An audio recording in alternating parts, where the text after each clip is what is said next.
Imagine a bustling high school hallway filled with students hurrying to their next class amidst the chatter and the laughter.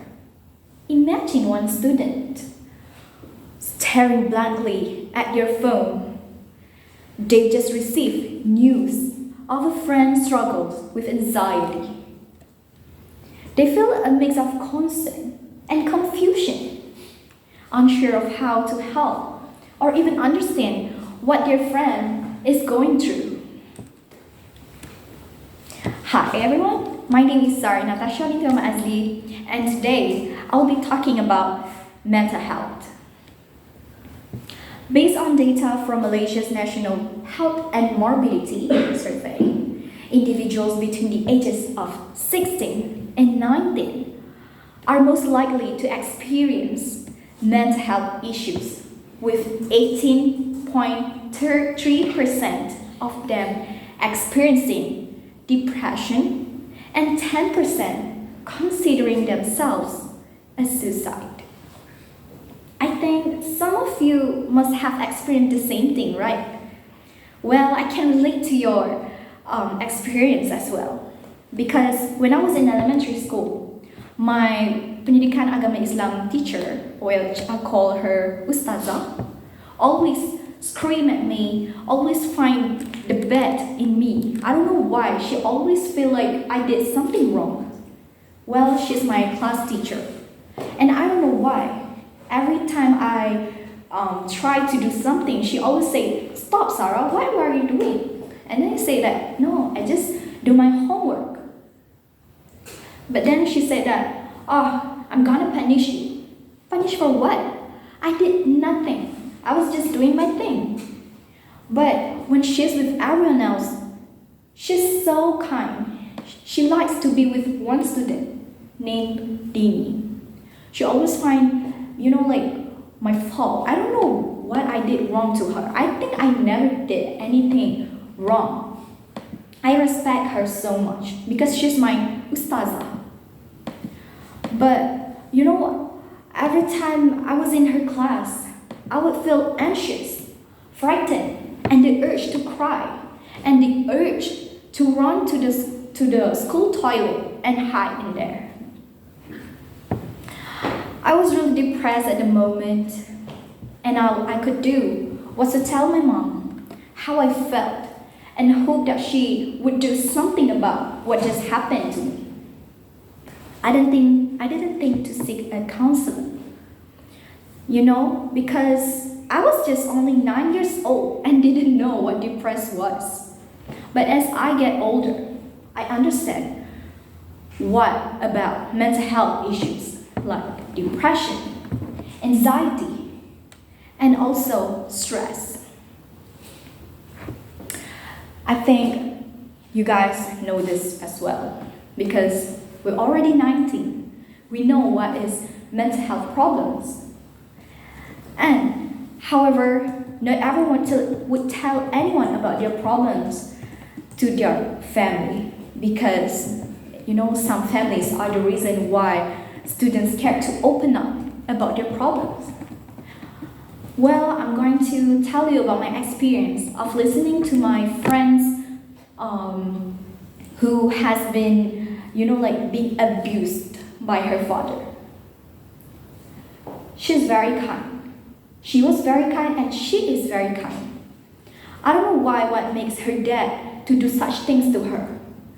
Her dad once threw a knife towards her, and when I was listening to what she told me, I was like, okay, that's actually not good and very dangerous for her to continue living in that house. But she loves her father, but her father did not love her because I'm not sure why. But after all this she has gone through, she became very, very stressed. She depressed, every week she would go to seek a psychiatrist in the hospital, which is very pity for her. Because, sometimes she told me that I don't want to be in the psychiatrist hospital and seek my psychiatrist, I feel like it's actually has beneficial for her. But I don't know why she needs to go through the processes that she doesn't want to. So, child abuse within the family is a grievous issue that affects not only the immediate victim, but also the broader familial and societal structures. The repercussions of such maltreatment are profound, influencing the emotional, psychological, and physical well-being of the child.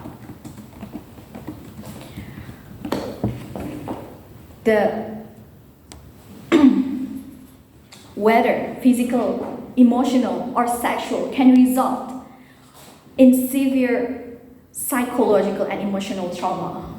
Just like what I told you guys about my friend's problem that she had gone through.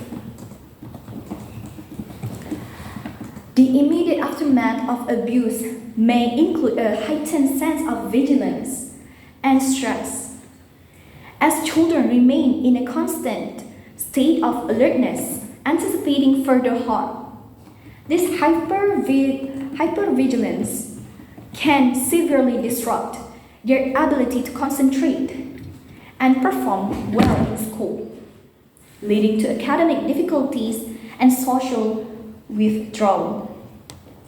The effects of child abuse in the family are profound and far-reaching, affecting the victim's mental, emotional, and physical health, as well as having significant social and economic repercussions.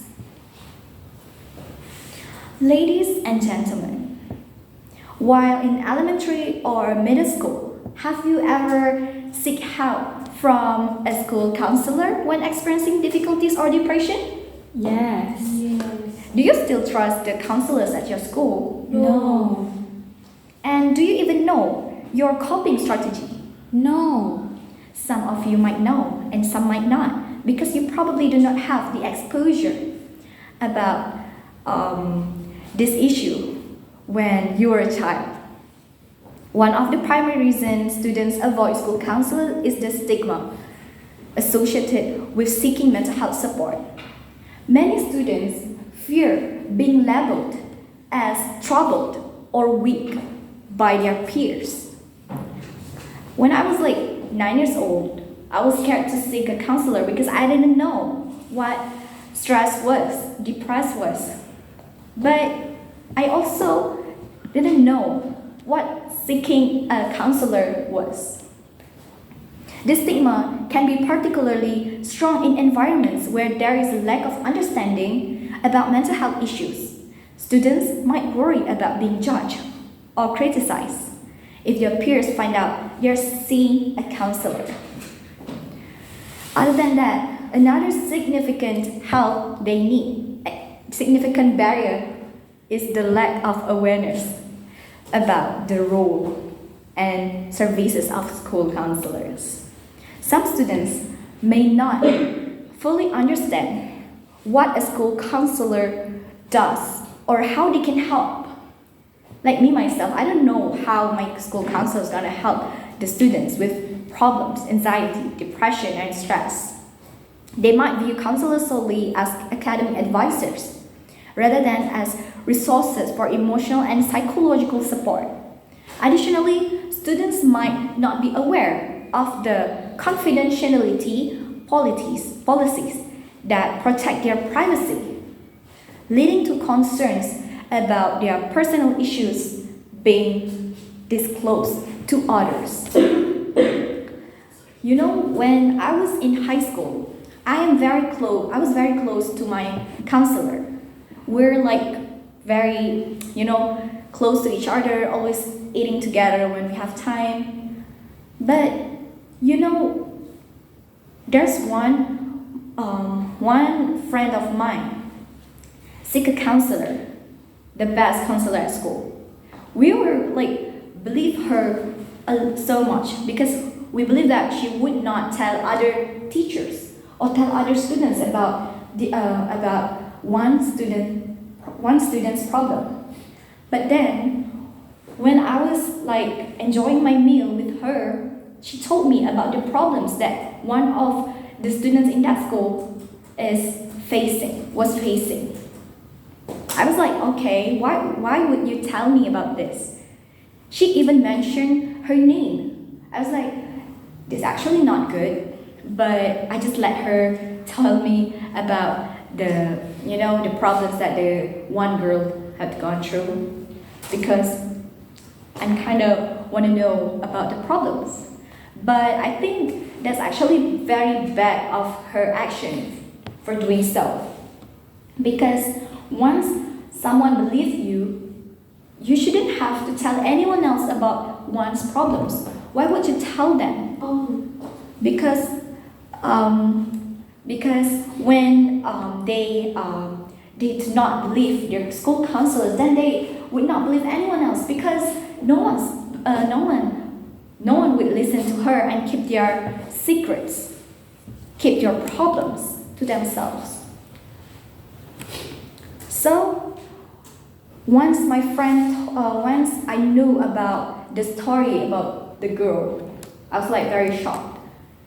And the counselor even told other teachers about the problems. I feel very bad for her. The reason why this counselor told other teachers about the problems is because they want to take action. Like they can discuss about what can they help the girl, how can they help the girl, or they can find solutions. But for me, I think that you should not tell others when one believes you. That's my opinion, but I don't know. So, cultural and societal influences can also impact students' willingness to seek help from school counselors. In some culture, mental health issues are not openly discussed or acknowledged, leading to a reluctance to seek a professional support. Students from such backgrounds might feel like pressure to handle their problems on their own within their families, rather than seeking external help. Additionally, societal norms that prioritize self-reliance and resilience can discourage students from reaching out for support. But don't worry.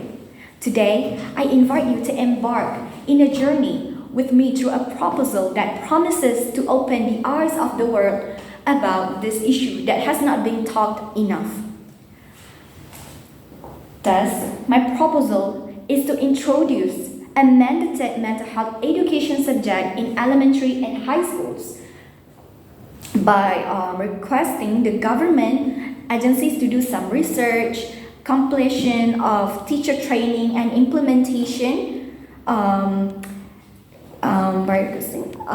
implementation across all grade levels, since standard 1 until high school, until 17 years old students.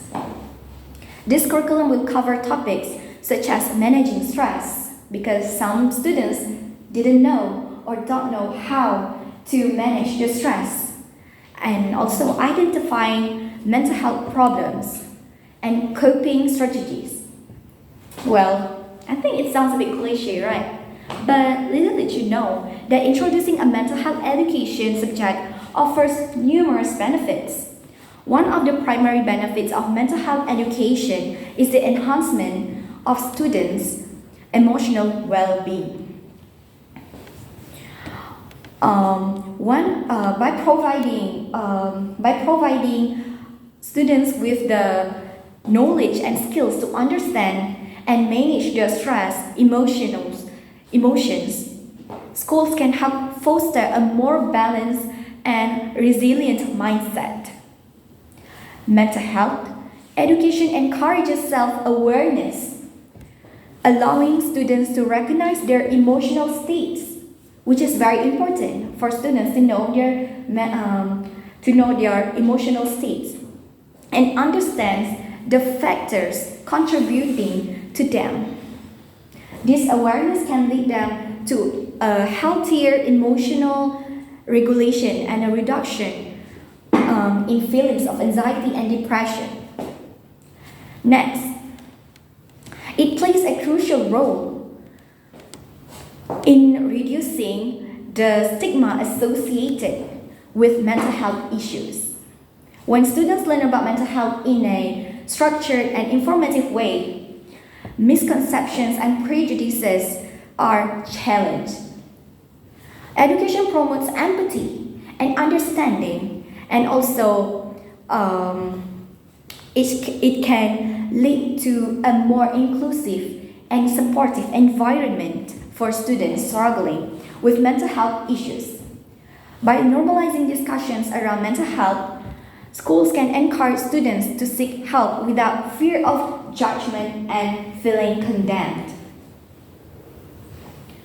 Then, mental health education facilitates early intervention by equipping students with the knowledge to recognize signs and symptoms of mental health issues in themselves and their peers, so that when you look at your friends, if they act weird or act like they're always laughing, maybe they're okay, they're fine, but sometimes they just use that what do we call that? They laugh to reduce stress. That's what I know about that because I do some research. Because if you're stressed, just laugh a lot. Early identification and intervention can prevent the escalation of mental health problems and lead to more effective treatment. Educating students about mental health resources and encouraging them to seek help early can significantly reduce the long-term impact of mental health issues. After that, the benefits of mental health education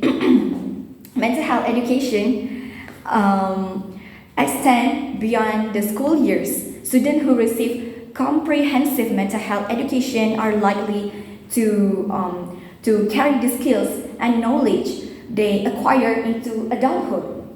This can lead to healthier relationships, improved workplace performance, and a greater capacity to handle life's inevitable stressors.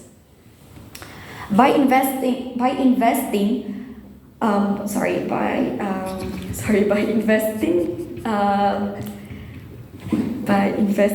in mental health education, schools contribute to the long-term well-being of the students and the broader community. Means that it's not about the students, it's about the community. Once they know about the mental health, how to solve the problems of their mental health. So, however, the potential concern is that since there are a few processes involved, the government may take some time to establish mental health subject. Because this is what I do. This is my research. I did some research about the processes of the government on establishing a new subject, which is mental health. It takes like 5 stages or 5 processes basically, but I'm not really sure. The one process that I know is just it takes like 5 months or 10 months to to discuss about the benefits about the benefits and also the chapters in that subject. It takes like 5 to 10 months basically, and then the government need to find the agencies to support them to establish the subject. So basically it takes a few processes, and maybe by taking this time, it would take some from months to a year or maybe years. So, teachers also play a crucial role in the success of mental health education program. Ensuring that teachers are adequately trained to deliver mental health education is a significant concern. Teachers need to specialize training to handle sensitive topics, recognize signs of mental health issues, and provide appropriate support.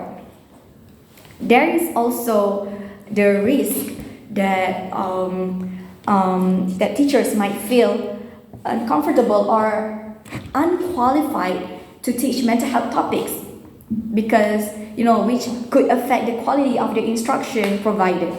Because some teachers might feel like, oh, my mental health is not okay, why would I teach the students about mental health? They might have that mindset. So, ongoing professional development and support are essential to equip teachers with the necessary skills and and confidence. There is a risk that the information provided in mental health education might be misinterpreted or misapplied by students. For example, students might self-diagnose or attempt to diagnose other students, based on the information they learned or the information that they gained. For example, like if I were to take the mental health subject and then I read a lot about mental health things in that book, I would definitely just diagnose people. For example, when I see someone just running around, I'll be like, okay, he might have stress, he might have depression. I believe that I would do that. Even my friends would diagnose me because I love to laugh. So they would like diagnose me like, oh, she has stress, because one way of reduce stress, one way to reduce stress is by laughing. I believe that would happen to me and my friends. So it is important that mental health education emphasizes that professionals are needed for diagnosis and treatment, and that the role of mental health diagnosis and treatment and the role of mental health education is to provide general knowledge and resources. And then another concern is balancing mental health education with academic pressures. Imagine if you have 7 subjects you need to learn, and with 7 subjects you need to learn another subject, which is mental health subject. You would be like, why would I learn about mental health subject when you already stressed with these 7 subjects, and then they just add another subject into your what do we call it, syllabus. You might be like, oh, this is making me stress, so why would I take this subject? I don't want to take it. I believe that everyone would do so. So schools must ensure that mental health education does not detract from essential academic subjects or contribute to student stress. Integrating mental health education into the existing curriculum in a way that complements rather than competes with academic learning is crucial. There is a risk that an overemphasis on mental health issues might lead to an environment where students focus excessively on problems rather than solutions. Mental health education should strive to provide a balanced perspective that includes coping management, coping strategies, resilience, and positive mental health practices, rather than solely concentrating on the negative aspects of mental health. When there are concerns, there must be a solution. Thus, this is the solution that I would give. Schools should work with psychologists, counselors, and mental health organization to create a curriculum that is both accurate and relevant.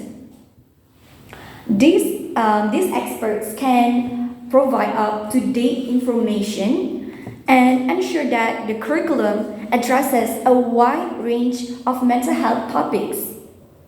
Then, school can develop a curriculum that can be adapted to different age groups and diverse students' needs. This approach helps in groups and in making the content relevant and engaging and fun for all students, so that they would not find the content is boring or like it's not engaging at all. Other than that, develop and provide training programs that focus on mental health education, including strategies for teaching sensitive topics and managing student discussions about mental health. School then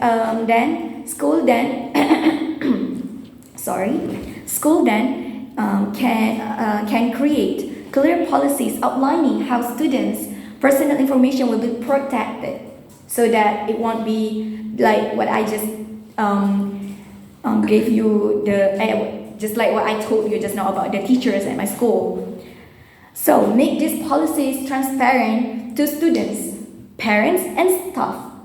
Other solution is to collaborate with the professional associations to create a thorough curriculum for mental health education. So, speaking, students who are being introduced to this subject from primary school will be more aware and knowledgeable about depression, anxiety, and stress. Speaking of stress, do you actually understand what it is? No. Younger generations nowadays are not actually aware of what stress is. If you see someone laughing too much, you would assume that they are stressed or depressed when they are actually fine. For instance, if you see me crack a joke here and laughing with my friends, would you think that we are stressed? No. If you do, then you are wrong then. So don't assume things, okay? Dear listeners, Albert Schweitzer once said, happiness is the only thing that multiplies when you share it. Share with who? Your parents, your mother, or your daughter? Your daughter? So, exactly, with everyone around you. But how can pupils socialize with other students at school and learn about mental health at the same time? School teachers can try to establish a mental health club in schools, starting from elementary to high school. What are the benefits? It can create a supportive environment that promotes a positive atmosphere in a school setting, where mental health is normalized. Then the benefit is students get early identification of mental health issues. Well, another proposal that I gave is just now that I explained about establishing a club. So, a mental health club can serve as a proactive platform for early intervention and prevention of mental health issues by incorporating activities like workshops, guest speakers, and awareness campaigns. The club can help students recognize signs of mental health problems in themselves and their peers. Through peer interactions, students might feel more comfortable sharing their concerns and seeking help before issues become more severe. The club also can host events that promote open dialogue about mental health, helping to dismantle myth and misconceptions. So, however, there are still concerns that need to be addressed, because every benefit must have concerns that you need to address. So, some students might hesitate to join the club as they're concerned that it would be not engaging. So, the solution is that the teacher can organize games or maybe projects, activities to make the club more lively. Would you join an exciting club? No. No, right? And spend your time doing an enjoyable task? No. Yeah. If I were you, I would not. Because who would? So, another concern is finding and maintaining effective leadership. Because not everyone has the leadership in themselves. They must be, they might be the leader, but they do not know the leadership role. So, consider using resources from local mental health organizations or school leadership programs can help to reduce these concerns in order to have this club to get established. Respected audiences. My mother used to often tell me, if I have difficulties, just talk it out. If I am anxious to give a public speaking, just talk it out. If I am thinking that no one would listen to me, talking nonsense or talking about facts, just talk it out. Because, that phrase is the reason why I still live. And it is my motivation to continue living. Since I was a child, despite facing some difficulties in my studies, stressing over my financial problem, or other things that could affect my mental health, I firmly believe that the younger generation can become mentally and physically healthy teenagers and adults in the future if they learn good mental health habits since in elementary school. Do you agree with me? Yes. Embracing mental health is a journey of strength. Seeking help is a sign of strength. And every step forward is a testament to our resilience. We are all in this together, and together we can create a brighter, healthier future for ourselves and those around us. So, I think that's all from me. Thank you.